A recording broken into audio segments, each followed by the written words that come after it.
काला सोना, आधुनिक सभ्यता की जीवन धारा। सोचो, एक ऐसी दुनिया जहां गाड़ियां नहीं, हवाई जहाज नहीं और प्लास्टिक नहीं। ये है वो दुनिया जहां क्रूड ऑयल नहीं है, जिसे अक्सर काला सोना भी कहा जाता है। क्रूड ऑयल एक प्राकृतिक संसाधन है जो हमारी आधुनिक दुनिया को चलाता है। ये उन बेशुमार प्रोडक्ट्स का आधार है जो हम रोजाना इस्तेमाल करते हैं। अपने व्हीकल्स में डालने वाले गैसोलीन से लेकर अपने घरों में इस्तेमाल होने वाले प्लास्टिक्स तक क्रूड ऑयल हर जगह है। लेकिन क्या आपने कभी सोचा है कि ये महत्वपूर्ण संसाधन कहां से आता है और इसे धरती से कैसे निकाला जाता है? क्रूड ऑयल की यह यात्रा जियोलॉजिकल प्रोसेसेस, इंजीनियरिंग के कमाल और ग्लोबल इकोनॉमिक्स की एक रोचक कहानी है। क्रूड ऑयल क्या है? हजारों साल में बना एक फॉसिल फ्यूल। क्रूड ऑयल कोई एक पदार्थ नहीं है, बल्कि हाइड्रोकार्बन्स का एक जटिल मिश्रण है। ये हाइड्रोकार्बन्स पुराने समुद्री जैवों के अवशेषों से बनते हैं, जैसे आल्गाए और प्लैंकटन। लाखों सालों तक ये जीव मरते गए और समुद्र तल पर जमा होते गए। सेडिमेंट की परतों से आने वाले भारी दबाव और धरती के केंद्र से आने वाली गर्मी के तहत ये ऑर्गेनिक रिमेन्स एक धीमे परिवर्तन से गुजरे। इस प्रोसेस, जिसे डायजेनेसिस कहा जाता है, ने ऑर्गेनिक मैटर को तोड़कर साधारण हाइड्रोकार्बन्स में बदल दिया, जिससे क्रूड ऑयल का निर्माण हुआ। क्रूड ऑयल आमतौर पर पोरस और परमिएबल रॉक्स जैसे सैंडस्टोन के अंदर धरती की सतह के नीचे फंसा हुआ पाया जाता है। क्रूड ऑयल की यात्रा गहराइयों से सतह तक। क्रूड ऑयल को खोजना और निकलना एक जटिल प्रक्रिया है।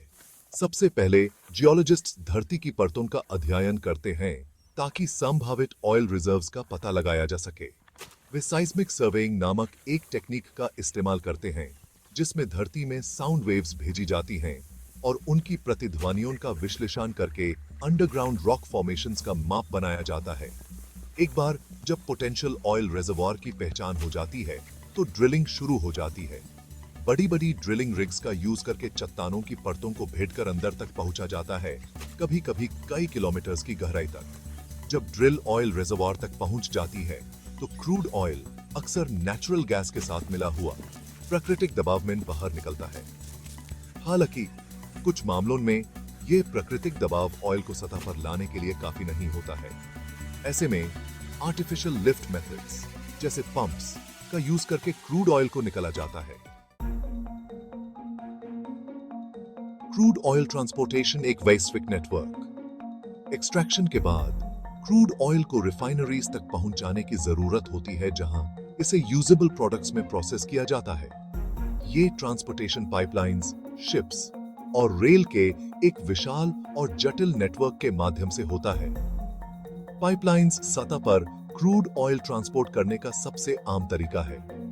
जायंट टैंकर्स बड़े पैमाने पर क्रूड ऑयल को समुद्रों के पार ले जाते हैं। कुछ मामलों में रेल का यूज कम दूरी के लिए या जहां पाइपलाइन संभव नहीं होते हैं, वहां किया जाता है। ये जटिल ट्रांसपोर्टेशन नेटवर्क पूरी दुनिया में रिफाइनरीज को क्रूड ऑयल की निरंतर आपूर्ति सुनिश्चित करता है। क्रूड ऑयल प्रभाव और भविष्य। क्रूड ऑयल ने अनोखी आर्थिक ग्रोथ और टेक्निकल प्रोग्रेस को आगे बढ़ाया है। ये हमारे जीवन का एक अभिन्न अंग बन गया है। हालांकि क्रूड ऑयल पर हमारी निर्भरता एक कीमत पर आती है। फॉसिल फ्यूल्स को जलाने से ग्रीन हाउस गैसेस निकालती हैं, जो क्लाइमेट चेंज और वायु प्रदूषण में योगदान करती हैं। क्रूड ऑयल का भविष्य अनिश्चित है।